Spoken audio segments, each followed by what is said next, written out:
just want to take a moment to take a quick look at the history of Agile. And the main reason for doing this is for us to really understand that the concepts, the principles are not new. They've actually been around for a very, very long time. I think sometimes when we come across Agile, we maybe haven't heard about it. It's the terminology is new, and so it feels like it's this brand new thing. And sometimes we're not sure whether it's even going to work. So sometimes looking at the history and some of the projects and companies that are using it sometimes just helps to give us that confidence to move forward with that. So I'm going to go back quite a long way, because when we talk about Agile, in particular when we talk about Scrum, we talk about the concept of empiricism. And this is where we base our decision based on what is known, based on the facts, based on what we can see, based on what is actually happening. And interestingly, we're told that this concept goes all the way back to 1620, when Francis Bacon wrote about the scientific method of empiricism. So again, these ideas are not new. And there's one guy who's written a brilliant book. I'm going to introduce you to him in a second. A brilliant article which sort of says Agile isn't new; it's just common sense rebranded. I love that because I think it really is. Then in 1896, we get another element of the puzzle, and Sakichi Toyoda, he was the father of the person who created the Toyota Motor Company. He came up with this idea that anybody in the factory could stop the entire factory in order for the team to swarm and fix a problem, something which is part of very much part of the Toyota story, of course. A lot of us have heard about Plan, Do, Check, Act.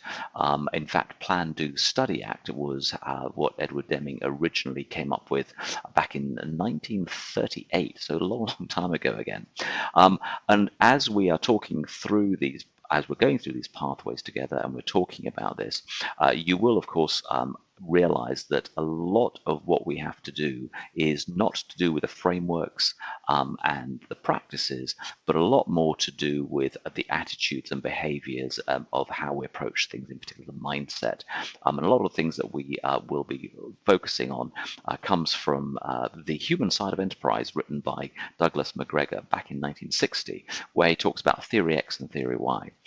Then for me, one of the big moments of bringing all this together happened when the new product development game was published by Harvard Business Review. And in here, what they do is they talk about the idea of, rather than a relay race approach to doing things, more of a rugby approach. So the idea that the whole team works together and passes the ball backwards and forwards as they move down the field to score a try. So far more moving things backwards and forwards, rather than, hey, now this is your job, hey, now this is your job, and passing things that way. Interestingly, the word agile comes from actually came from this book, and we'll touch about that in a second, but this is in 1994. The Scrum framework, Ken Schwaber and Jeff Sutherland created that in the early 90s, and then first presented it in 1995. So again, all of this is happening before the Agile Manifesto, which we're going to come on in a second. And it's interesting, I love the fact that how things are all flowing together, in that the word Scrum that they used to describe their framework actually came from the new product development game. So then in 2001, the 17 individuals who met in Utah and decided to put together the Agile Manifesto, that happened in 2001, so sort of almost fairly late in this whole process. And interestingly, then the word Agile comes from this book. One of the 17 folks that met there was actually reading this book, and the word agile came from that.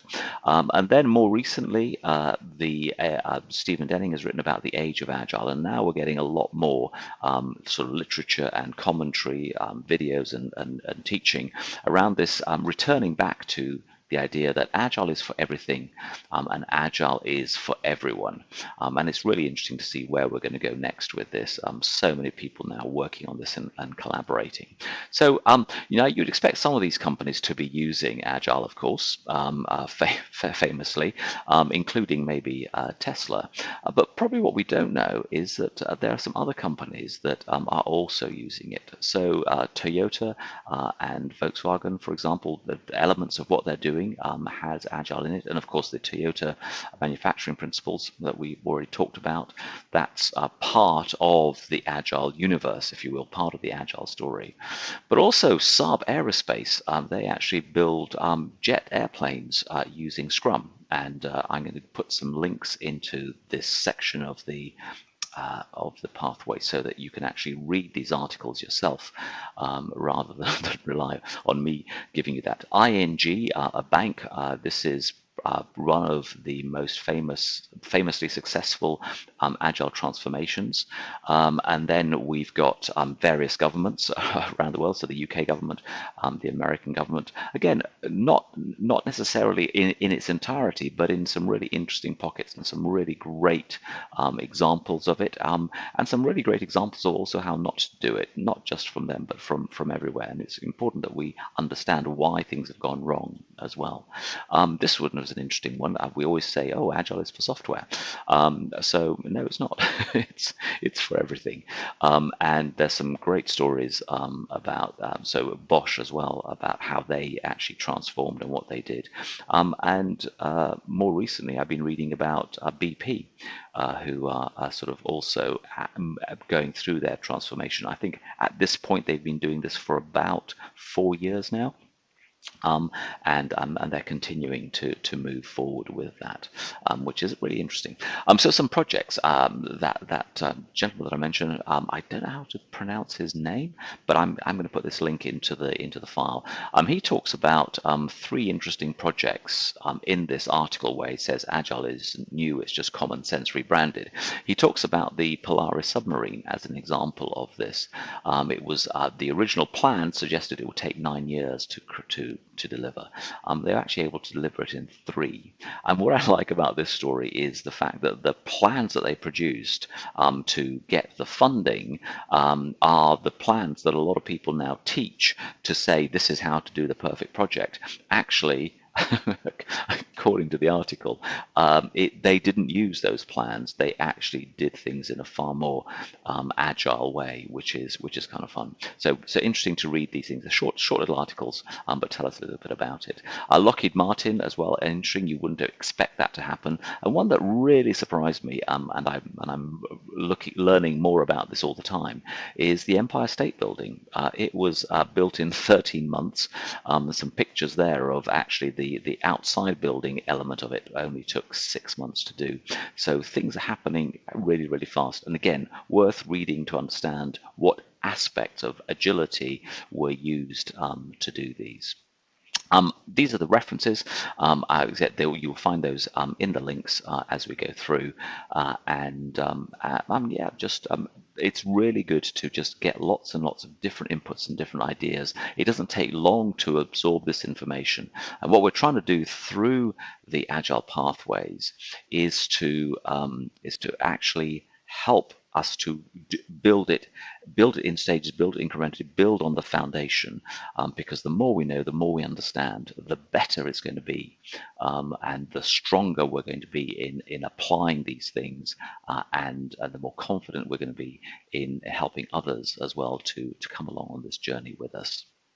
Hope that makes sense. Loads and loads to learn about, loads to do, but again, let's do this all in little bite-sized chunks.